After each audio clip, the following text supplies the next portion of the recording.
Morning बच्चों। तो आज हम करेंगे आपका lecture number 4 of your chapter 2 that is acid base and salt. और आज का जो हमारा टॉपिक होगा वो है प्रॉपर्टीज ऑफ एसिड। इससे पहले वाले लेक्चर में हम एसिड्स के बारे में काफ़ी बेसिक पढ़ चुके हैं। तो आज स्टार्ट करते हैं कि आपके जो एसिड्स होते हैं बेटा वो कैसी कैसी प्रॉपर्टी शो करते हैं। तो पहली प्रॉपर्टी हम वो ले लेते हैं जो हमने आज तक पढ़ी है, that acid are sour in taste, यानी कि एसिड जो होते हैं वो खट्टे होते हैं टेस्ट में। नेक्स्ट अगर हम बात करें सेकंड प्रॉपर्टी जो हमने इंडिकेटर्स की हेल्प से पढ़ी थी वो क्या थी, दे टर्न, या फिर मैं कहूँ asset turns blue litmus into red litmus.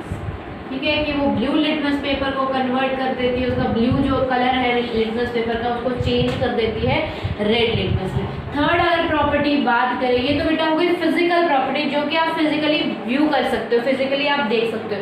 But कुछ एसिड में कुछ ऐसी भी प्रॉपर्टीज होती है जिनको आप रिएक्शन के थ्रू ही देख सकते हो। तो हम कुछ रिएक्शन वाली प्रॉपर्टीज कर लेते हैं, या मैं कहूँ हम कुछ केमिकल प्रॉपर्टीज कर लेते हैं एसिड्स की। ठीक है, तो पहली है reaction of acid, reaction of acid with metal. यानी कि अगर आप कोई भी एसिड को मेटल के साथ रिएक्ट करते हो तो आपको क्या मिलता है, क्या प्रोडक्ट मिलता है। ठीक है, फॉर एग्जांपल हमने एसिड यहाँ पे लिया है आपका sulphuric acid, that is H2SO4। उसमें हमने ऐड किया है जिंक मेटल Zn। ठीक है, तो यहाँ से आप देख सकते हो, आपको पता है ये कैसी रिएक्शन है। हम टाइप्स ऑफ रिएक्शन में आपके केमिकल रिएक्शन वाले चैप्टर में भी पढ़ चुके हैं। क्या है यहाँ पे देखो, H के ऊपर 1+ चार्ज होता है, 2H है तो 2 पॉजिटिव, यानी कि SO4 के ऊपर 2 नेगेटिव चार्ज बैलेंस हो रहा है। यहाँ पे Zn के ऊपर कौन सा चार्ज होता है, 2 पॉजिटिव। दैट मीन्स पॉजिटिव जो चार्ज है वो पॉजिटिव को डिस्प्लेस करके और खुद नेगेटिव के साथ अटैच हो जाएगा। यानी कि आप कह सकते हो कि Zn जो है आपका मेटल वो ज्यादा रिएक्टिव है, वो H2 को रिप्लेस करके या डिस्प्लेस करके खुद H2 की जगह ले लेगा। दैट मीन्स ये कैसी रिएक्शन है आपकी, डिस्प्लेसमेंट रिएक्शन। ठीक है, तो हम कह सकते हैं कि जो Zn है वो क्या करेगा, H2 को रिप्लेस करके ZnSO4 बना लेगा, प्लस आपकी H2 यानी कि H2 क्या होता है, हाइड्रोजन गैस, वो आपकी क्या होगी, इवॉल्व आउट होगी। ठीक है बेटा, नेक्स्ट अगर हम एक और एग्जांपल ले लेते हैं, सपोज हमने HCl एसिड लिया है।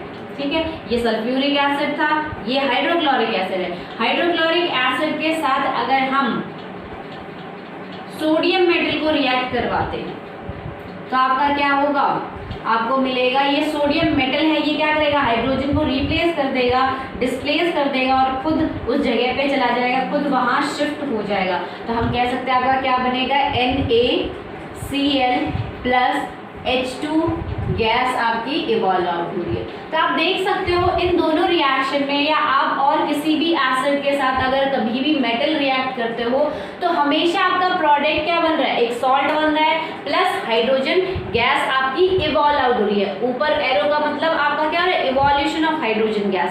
ठीक है, तो हम लिख सकते हैं कि अगर हम जर्नली इसको लिखे वर्ड्स के फॉर्म में तो आप लिख सकते हो, जब आपका एसिड, ये आपके क्या है, एसिड है, एसिड को जब आप मेटल के साथ रिएक्ट करवाओगे, चाहे आपका कोई सा भी मेटल हो, तो हमेशा आपको सॉल्ट मिलेगा प्लस हाइड्रोजन गैस मिलेगी, हाइड्रोजन गैस मिलेगी। ठीक है बेटा, तो ये जर्नल टर्म आपको हमेशा याद रखनी है, मोस्ट इंपॉर्टेंट है कि जब भी आपका एसिड, चाहे आपका एसिड स्ट्रॉन्ग एसिड हो, वीक एसिड हो, कोई सा भी एसिड जब किसी मेटल के साथ रिएक्ट करेगा तो वो हमेशा ही सॉल्ट फॉर्म करेगा प्लस हाइड्रोजन गैस आपकी इवॉल्व आउट होगी। अब अगर हमें ये वेरीफाई करना हो कि यहाँ जो गैस इवॉल्व आउट हो रही है वो हाइड्रोजन गैस ही है, आप कैसे वेरीफाई करोगे या फिर कैसे टेस्ट करोगे। तो मान लो हमने आपकी इस टाइप की कोई टेस्ट ट्यूब ली थी। ठीक है, हमने क्या किया, इसमें हमने एसिड डाल दिया।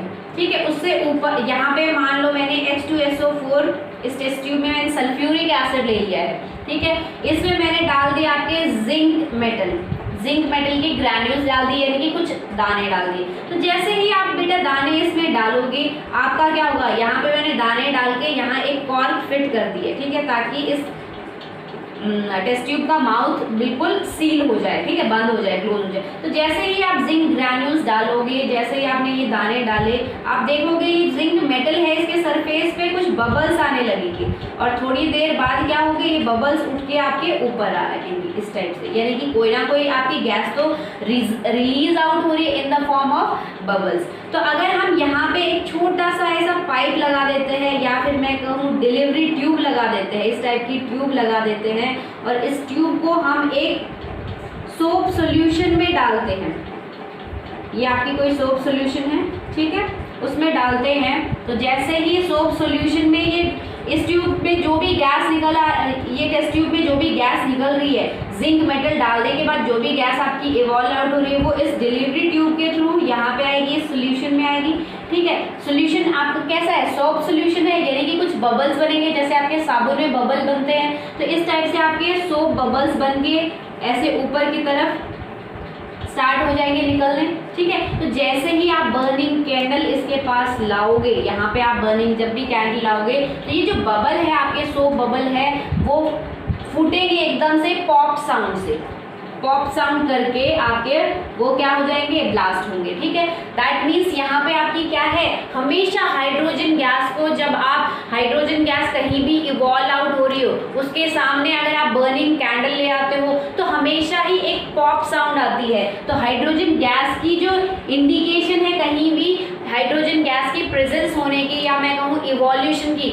वो होते हैं इस पॉप साउंड से। तो हमेशा हाइड्रोजन गैस रिलीज जब भी होगी या इवॉल्व आउट जब भी होगी, अगर आप उसके पास बर्निंग कैंडल लाओगे, तो हमेशा ही हाइड्रोजन गैस आपकी पॉप साउंड से पॉप साउंड करके आपकी रिलीज होगी। दैट मीन्स इस एक्सपेरिमेंट में आप क्या हो रहा है, हाइड्रोजन गैस इवॉल्व आउट हो रही है। तो आप कह सकते हो कि जब भी आपका एसिड मेटल के साथ रिएक्ट करेगा, तो एक सॉल्ट बनेगा प्लस हाइड्रोजन गैस यहाँ पे इवॉल्व आउट होगी, ठीक है। तो अगर हम दूसरी रिएक्शन देखते हैं, तो वो देखो बेटा, हम फोर्थ प्रॉपर्टी आपकी देखें कि फोर्थ प्रॉपर्टी आपके एसिड क्या शो करते हैं। तो मेटल, या मैं कहूँ रिएक्शन, तो रिएक्शन को मैं शॉर्ट फॉर्म में लिख देती हूँ RXN, reaction of acid with metal carbonate,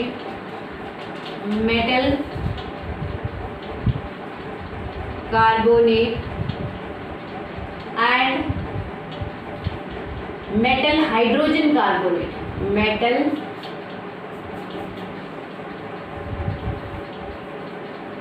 hydrogen carbonate, कि जब भी आप किसी भी एसिड की अगर रिएक्शन करवाते हो मेटल कार्बोनेट के साथ या फिर मेटल हाइड्रोजन कार्बोनेट के साथ, तो आपका क्या प्रोडक्ट बनता है, ठीक है। तो देखो बेटा, फॉर एग्जांपल मैं मान लो आपका कोई मेटल कार्बोनेट ले लेती हूँ, आपका Na2CO3, सोडियम कार्बोनेट, ये आपका क्या है, sodium carbonate. Na4 sodium, CO3 आपको मैंने बताया था, आयंस जब बताए थे, वो क्या होता है, कार्बोनेट आयन। आपको पता है एक Na पे +1 चार्ज होता है, तो 2 Na है, दैट मीन्स +2 चार्ज है। कार्बोनेट CO3 ग्रुप जो होता है उस पर -2 चार्ज होता है, ठीक है। अगर हम दूसरा ले आपका मेटल हाइड्रोजन कार्बोनेट, तो आपका होता है NaHCO3, यानी कि एक Na की जगह वहां पे क्या आ गया, हाइड्रोजन आ गया। That's why it is known as metal hydrogen carbonate। metal hydrogen carbonate को बेटा हम metal bicarbonate भी कहते हैं। तो इसको हम लिख सकते हैं क्या, तो मैं लिखूँ सोडियम हाइड्रोजन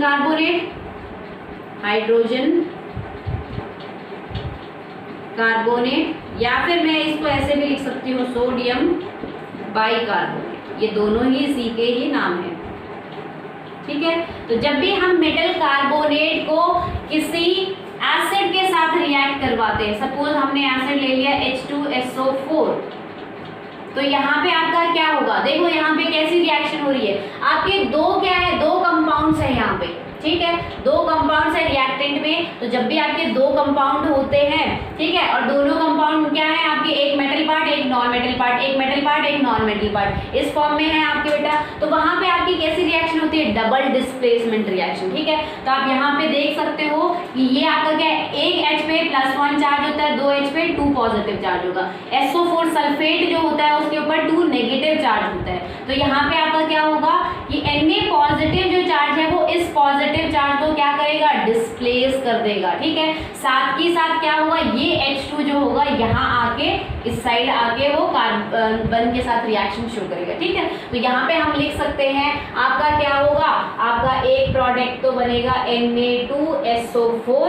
ठीक है, यहाँ से H2 रिलीज हो गया है, Na2 जो है सोडियम, यहाँ पे आके क्या बन गया, Na2SO4 that is sodium sulphate बन गया है, प्लस आपका बनेगा बेटा H2। ये जो H2 है वो क्या करेगा, ये जो H2 है वो कार्बन CO3 में से एक ऑक्सीजन को लेके कन्वर्ट हो जाएगा H2O, यानी कि वाटर बनेगा आपका एक प्रोडक्ट। प्लस अब आपका क्या बचा, आपका देखो Na2 यूज हो गया, SO4 यूज हो गया, H2O यूज हो गया, अब आपका रिमेनिंग क्या बचा है, CO2 कार्बन डाइऑक्साइड, ठीक है। तो ऐसे ही अगर हाँ, ये आपकी क्या हो गई, मेटल कार्बोनेट की रिएक्शन हो गई कि जब भी आप मेटल कार्बोनेट को किसी एसिड के साथ रिएक्ट करते हो तो आपका सॉल्ट बनता है, प्लस वाटर बनता है, प्लस कार्बन डाइऑक्साइड बनता है, ठीक है।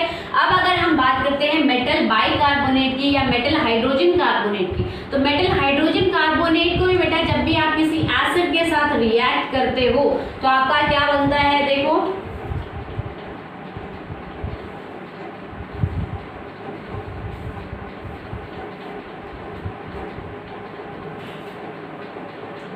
आपका बनेगा NaCl,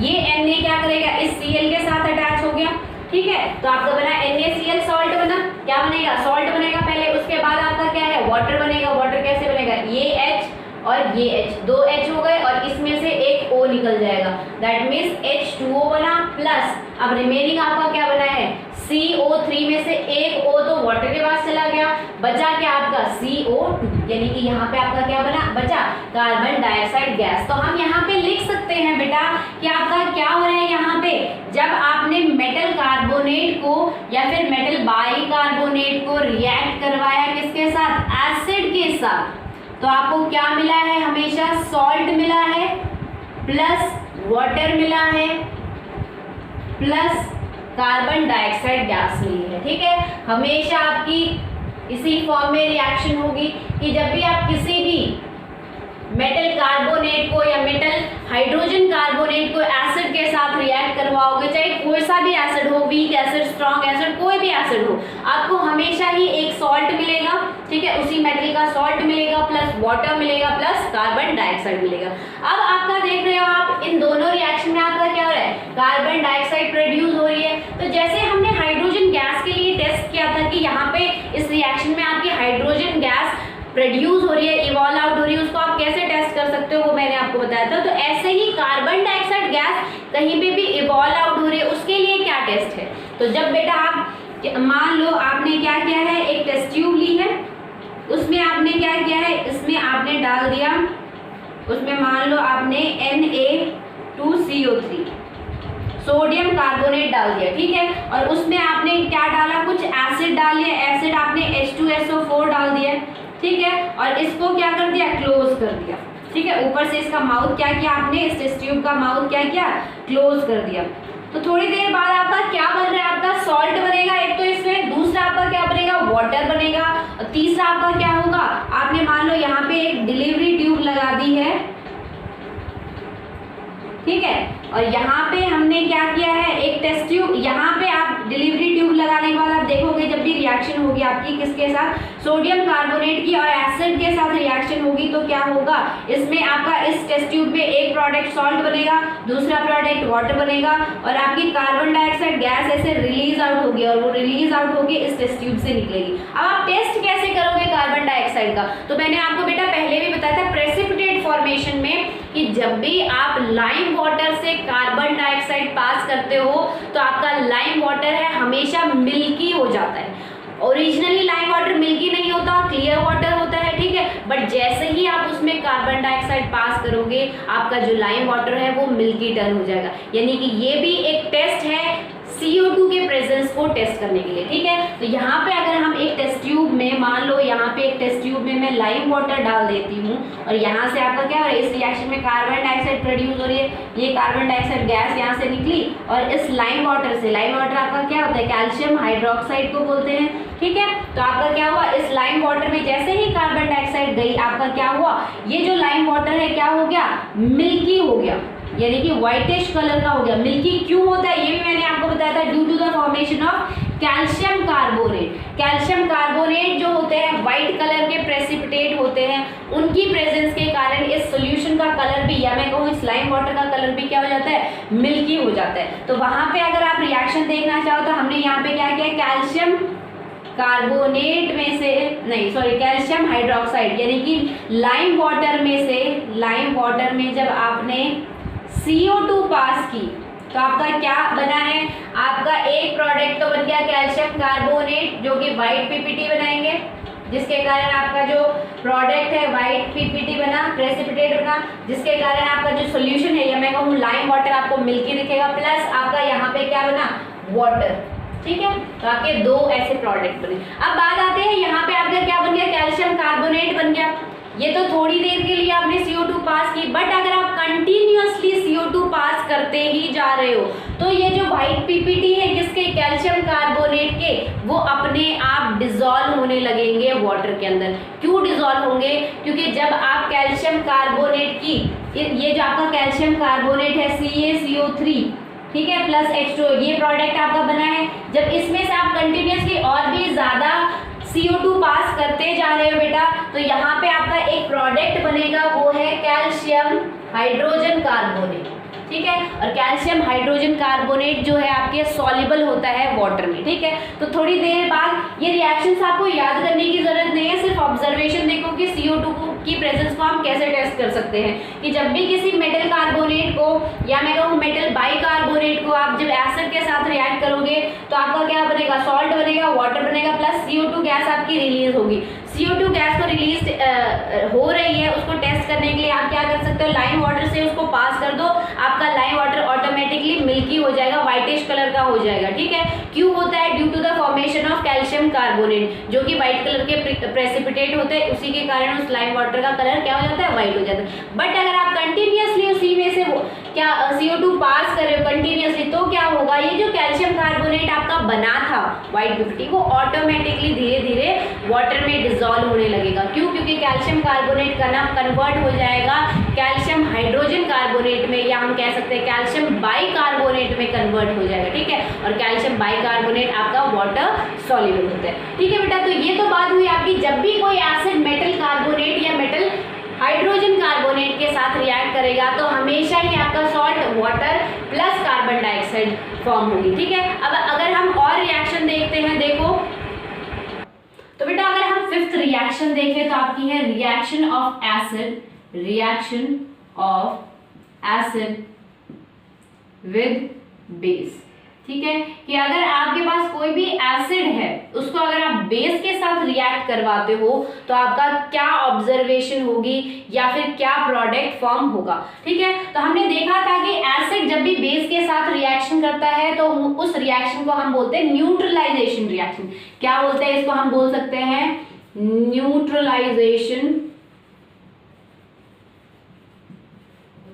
रिएक्शन। अब बेटा न्यूट्रलाइजेशन रिएक्शन होती क्या है, ठीक है। जब भी आपका एसिड बेस के साथ रिएक्ट करेगा उस रिएक्शन को हम न्यूट्रलाइजेशन भी रिएक्शन कहते हैं। न्यूट्रलाइजेशन रिएक्शन क्या होती है, इस रिएक्शन में आपका जो एसिड होता है, acid and base will neutralise each other.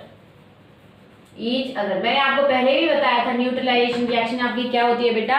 Neutralisation reaction एक ऐसी रिएक्शन होती है जिसमें एसिड जो है वो बेस के इफेक्ट को कैंसिल आउट करेगा और बेस जो है वो एसिड को, यानी कि वो दोनों ही एक दूसरे के इफेक्ट को न्यूट्रलाइज करेंगे, एक दूसरे को इफेक्ट इफेक्ट को नलाइज करेंगे या फिर मैं कहूं एक दूसरे के इफेक्ट को कैंसिल करेंगे। ठीक है, तो हम कह सकते हैं कि जब भी आपके एसिड बेस के साथ रिएक्ट करेंगे तो हमेशा क्या होगा, न्यूट्रलाइजेशन रिएक्शन होगी, वो एक दूसरे को के इफेक्ट को कैंसिल आउट करेंगे। ठीक है, ये रिएक्शन कैसी होती है, तो देखो फॉर एग्जांपल आप कोई भी एसिड ले लो, लेट्स सपोज हमने आपका एसिड ले लिया है H2SO4। H2SO4 ये आपका क्या है, एसिड है। जब आप इसको बेस के साथ रिएक्ट करवाते हो, NaOH के साथ रिएक्ट करवाते हैं, NaOH क्या है, आपका बेस है। ठीक है, तो जब भी आप H2SO4 को बेस के साथ रिएक्ट करवाते हो तो आपका हमेशा क्या बनता है, Na जो है आपका, देखो यहाँ पे क्या है, H पे +1 चार्ज है तो 2H है तो +2 चार्ज हो गया, हम +2 लिख सकते हैं इस पे। ठीक है, SO4 जो आए हैं -2 होता है उसके ऊपर, सोडियम 1 के ऊपर +1 होता है, 2 है तो +2, क्लोरी ये आपका -1 होता है तो यहाँ पे 2 OH ग्रुप है, हाइड्रोक्साइड ग्रुप है तो -2। ठीक है, इस ग्रुप पे -2। ठीक है, तो यहाँ पे आप देख सकते हो पॉजिटिव पॉजिटिव को रिप्लेस करेगा, तो हम यहाँ पे लिख सकते हैं Na2SO4 बनेगा प्लस आपका वाटर बनेगा H2O। ठीक है बेटा, तो यहाँ पे आपका क्या बनेगा, वाटर बनेगा। यहाँ पे जो ये आपकी रिएक्शन है बैलेंस हो गई। तो आप क्या देख रहे हो कि जब भी आपका एसिड रिएक्ट हो रहा है बेस के साथ तो हमेशा आपका क्या बन रहा है, सॉल्ट बन रहा है प्लस वाटर बन रहा है। अब हम इस रिएक्शन को न्यूट्रलाइजेशन रिएक्शन क्यों कहते हैं, क्योंकि जब भी आपके एसिड बेस के साथ रिएक्ट हो रहे हैं तो एक जो प्रोडक्ट बन रहा है वो न्यूट्रल प्रोडक्ट है, ना ही तो वो एसिड है ना ही वो बेस है। सॉल्ट जो होता है बेटा आपका एक न्यूट्रल प्रोडक्ट होता है, ना ही तो वो एसिड होता है ना ही बेस होता है, इसीलिए हम इस रिएक्शन को कहते हैं न्यूट्रलाइजेशन रिएक्शन। अगर हम एक और एग्जांपल करें तो लेट्स सपोज कि जब आप HCl को रिएक्ट करवाते हो NaOH के साथ, ठीक है, तो जब भी हम HCl को NaOH के साथ रिएक्ट करवाएंगे तो H पे +1 चार्ज, Cl पे -1 चार्ज, Na पे +1 चार्ज, OH ग्रुप पे -1 चार्ज। ठीक है, तो आपके क्या होंगे, प्लस चार्ज को रिप्लेस करेगा, दैट मींस आपका क्या बनेगा, NaCl प्लस H2O। तो यहाँ पे आप देख सकते हो क्या बना है कि जब भी आपका एसिड बेस के साथ रिएक्ट हुआ है तो यहाँ पे आपकी फॉर्मेशन हुई है NaCl, क्या होता है, सोडियम क्लोराइड कॉमन सॉल्ट होता है प्लस वाटर। ठीक है, तो जब भी आपका एसिड बेस के साथ रिएक्ट होगा हमेशा ही आपका प्रोडक्ट सॉल्ट और वाटर बनेगा। ठीक है बेटा, तो ये तो बात हो गई आपकी कि जब भी आपका एसिड बेस के साथ रिएक्ट होगा। अगर हम नेक्स्ट देखते हैं कि जब भी आपका रिएक्शन क्या होगी, रिएक्शन ऑफ, नेक्स्ट अगर हम रिएक्शन देखें तो देखो, reaction of acid with metal oxide. ठीक है, कि जब भी आप एसिड की रिएक्शन करवाते हो मेटल ऑक्साइड के साथ तो आपका क्या बनेगा, देखो सपोज हमने एसिड ले लिया H2SO4 प्लस हमने कोई मेटल ऑक्साइड ले लिया, Cu क्या है आपका, कॉपर मेटल है। ठीक है, कॉपर का ऑक्साइड ले लिया CuO, तो यहाँ पे देखो आपका प्रोडक्ट क्या बनेगा बेटा, देखो CuSO4 प्लस H2O। ठीक है, तो आपका क्या बना, जब भी आप जब भी आप एसिड को मेटल ऑक्साइड के साथ रिएक्ट करवाते हो, अब आपको पता है कि एसिड जो है, एसिड क्या है, एसिड सब्सटेंस है, वो कभी भी एसिड के साथ रिएक्ट नहीं करेगा। एसिड के साथ कभी कोई रिएक्शन शो नहीं करता, ऐसे ही बेस के साथ कोई रिएक्शन शो नहीं करता। एसिड हमेशा बेस के साथ रिएक्शन शो करता है, या मैं कह सकती हूँ बेस हमेशा एसिड के साथ रिएक्शन शो करता है। जब ये एसिड है तो यानी कि मेटल ऑक्साइड हम क्या कह सकते हैं, बेस कह सकते हैं। तो मेटल ऑक्साइड जो होते हैं बेटा जनरली बेसिक इन नेचर होते हैं, almost metal oxide basic in nature होते हैं। कुछ एक्सेप्शन है जिनको हम आपकी 11th 12th क्लास में पढ़ेंगे। ठीक है, तो हम कह सकते हैं कि जब भी आपका एसिड बेसिक सब्सटेंस या मैं कहूँ मेटल ऑक्साइड के साथ रिएक्ट करेगा तो हमेशा ही आपका क्या बनेगा, ये आपका क्या है, सॉल्ट है प्लस आपका क्या है, वाटर है। ठीक है, तो दोनों ही रिएक्शन ऑलमोस्ट सेम है कि जब एसिड बेस के साथ रिएक्ट करता है तो जनरली आपका सॉल्ट और वाटर देता है। ऐसे ही मेटल ऑक्साइड बेसिक नेचर का होता है, दैट मीन्स वो बेस है। तो जब भी आपका एसिड मेटल ऑक्साइड के साथ रिएक्ट करेगा जो कि आपका बेसिक इन नेचर है, जनरली सारे बेसिक नहीं होते मेटल ऑक्साइड, कुछ एक्सेप्शन है जो कि बेसिक नहीं होते, ठीक है, वो हम बाद में पढ़ेंगे। तो जब भी आपका एसिड किसी बेसिक मेटल ऑक्साइड के साथ रिएक्ट करेगा तो हमेशा आपका सॉल्ट प्लस आपको क्या मिलेगा, वाटर मिलेगा, ठीक है बेटा। तो ये आपकी हो गई reaction of acid with metal oxide. ऐसे ही अगर हम बात करें तो देखो बेटा, आपने पढ़ा होगा MgOH whole twice metal hydroxide, ठीक है, ये आपका क्या होता है, milk of magnesium, milk of magnesium. इसके बारे में मैंने आपको पहले भी बताया था। तो मिल्क ऑफ मैग्नीशियम किस काम के आता है, मिल्क ऑफ मैग्नीशियम आपका एज अ एंटी एसिड काम करता है। दैट मींस जो आपके स्टमक में HCl की अमाउंट इंक्रीज हो जाती है, यानी कि जब आपको एसिडिटी फील होती है तो आप मैग्नीशियम हाइड्रोक्साइड लेते हो, क्यों, क्योंकि वो क्या है, बेसिक नेचर का है, ठीक है। तो जब आपका एसिड जो कि आपके स्टमक में है वो रिएक्ट करता है किस बेसिक मैग्नीशियम हाइड्रोक्साइड के साथ, तब आपका क्या रिएक्शन होती है, यही रिएक्शन होती है, सॉल्ट का फॉर्मेशन होता है प्लस वाटर का फॉर्मेशन होता है। यानी कि जो एसिड बना था उसके इफेक्ट को कौन है कैंसिल आउट कर रहा है, बेस कैंसिल आउट कर रहा है और एक न्यूट्रल सब्सटेंस बना रहा है जो कि आपके स्टमक में कुछ ज्यादा इफेक्ट शो नहीं करता, कुछ ज्यादा डैमेजिंग इफेक्ट शो नहीं करता। तो वहां पे आपका क्या बनता है, सॉल्ट बनता है प्लस वाटर बनता है, ठीक है। तो ये तो आपकी रिएक्शन हुई जब भी आपके एसिड मेटल ऑक्साइड के साथ रिएक्शन करते हैं, ठीक है। तो अब हम एक आपकी लास्ट रिएक्शन और देख लेते हैं एसिड्स की। तो देखो, तो लास्ट बेटा आपकी एसिड की प्रॉपर्टी है वो है acids are corrosive in nature, कि आपके जो एसिड्स होते हैं वो करोसिव होते हैं नेचर में, यानी कि एक डैमेजिंग इफेक्ट शो करते हैं। जैसे आपने करोजन पढ़ा था, उसमें हमने रस्टिंग ऑफ आयरन या मैं कहूँ करोजन ऑफ आयरन, तो वहां पे क्या हो रहा था कि आयरन जो है वो क्या हो रहा था, मॉइस्चर और एयर के कॉन्टेक्ट में आके डैमेज हो रहा था, जिसको आप रस्ट बोलते हो। डैमेज होके एक प्रोडक्ट बन रहा था जिसको आप क्या बोल रहे थे, रस्ट बोल रहे थे, ठीक है। तो करोजन का मतलब होता है एक दुष्प्रभाव या मैं कहूँ एक डैमेजिंग इफेक्ट। तो हमेशा एसिड जो होते हैं आपके, जो भी स्ट्रॉन्ग एसिड होते हैं या कंसंट्रेटेड एसिड होते हैं, वो हमेशा करोसिव होते हैं नेचर में, ठीक है। तो हम कह सकते हैं कि जितने भी आपके कंसंट्रेटेड मिनरल एसिड हैं, मैंने आपको पहले भी बताया था कि मिनरल एसिड क्या होते हैं, जितने भी सारे मिनरल एसिड होते हैं स्ट्रॉन्ग एसिड होते हैं, ठीक है। साथ के साथ सिर्फ एसिड ही करोसिव नहीं होते, जितने भी आपके स्ट्रॉन्ग बेस होते हैं, जितने आपके स्ट्रॉन्ग एसिड होते हैं वो तो करोसिव होते ही हैं, वो तो डैमेजिंग इफेक्ट शो करते ही हैं। साथ के साथ जितने भी आपके स्ट्रॉन्ग बेस होते हैं, बेटा हम बेस में भी प्रॉपर्टी पढ़ेंगे, बट मैंने आपको वैसे ही बता दिया है कि जितने भी आपके स्ट्रॉन्ग बेस होते हैं वो भी आपके क्या होते हैं, करोसिव होते हैं नेचर में, ठीक है, डैमेजिंग इफेक्ट शो करते हैं। तो हम कह सकते हैं कि mineral acid cause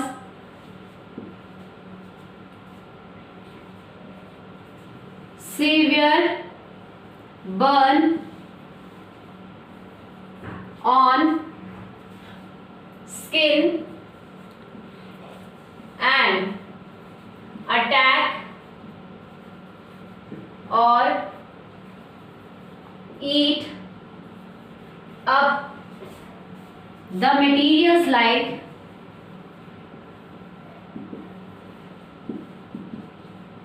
clothes, wood, metal structure,